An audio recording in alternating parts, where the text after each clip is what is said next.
Manchester by God United failures in the transfer windows. Jadon Sancho and Edison Cavani. I want to talk about that specifically.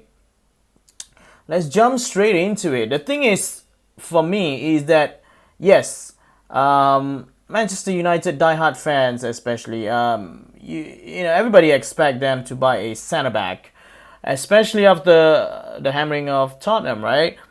By the way, trust me, I'm not an advocate of Manchester United, but that game is certainly decided by the red card. It could have, you know, when it was 11 versus 11, it's still 2-1, and it's still a long way to go. And if you know your football, you would know that it was a close game. What I'm trying to say is that a Jose Mourinho's team won't score 5+ goals ever again.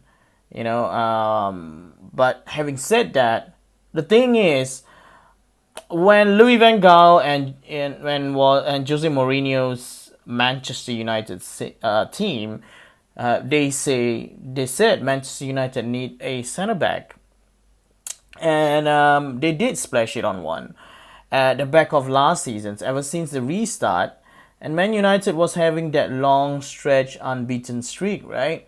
So where was the cry for help for a centre back?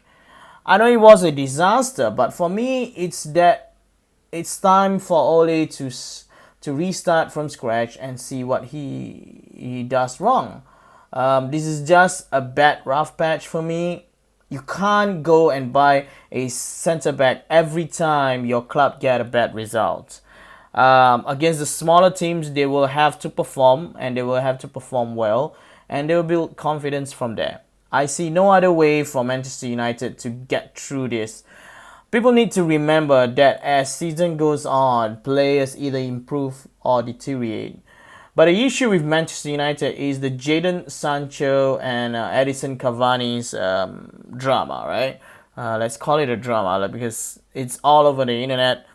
Like, what the hell is going on with with their board? Actually, I'm with the fans on this one. But then again, I'm not surprised. It's always been like this. This settled for second choice. Let me tell you something, guys. Breaking news for you. Cristiano Ronaldo, he was a second choice too. Ronaldinho opted for Barcelona at the time, and they were playing Sporting Lisbon that week, and they settled for Cristiano. Except that for his case, they have no idea that this kid will become something more. You know what I mean? Like, he will become a special player. At the time, it was just a kid, a very skillful kid on Sporting Lisbon, where the heavyweights in Manchester United, like Gary Neville and Phil Neville, Nicky Butt, was saying that, telling Sir Alex that you need to sign this guy. It happened again. It happened during Sir Alex's time. It happened with Laurent Blanc. It happened with Michael Owen. It's always happened with Manchester United.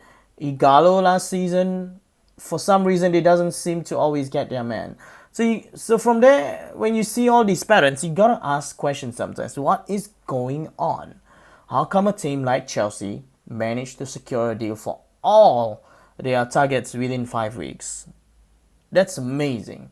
So you got to wonder, does Solskjaer have a say in these kind of business meetings, right? I think Manchester United shouldn't be run this way. I hope in the coming weeks and months, as we dive into the season, we will get a clearer picture with how Ole wants his team to play. They gotta lose Anthony Martial for one game, but I think going up front they have more quality than they imagine. And I think up next for them is Newcastle United. So who knows? Their season may start from there. You know, for me, it's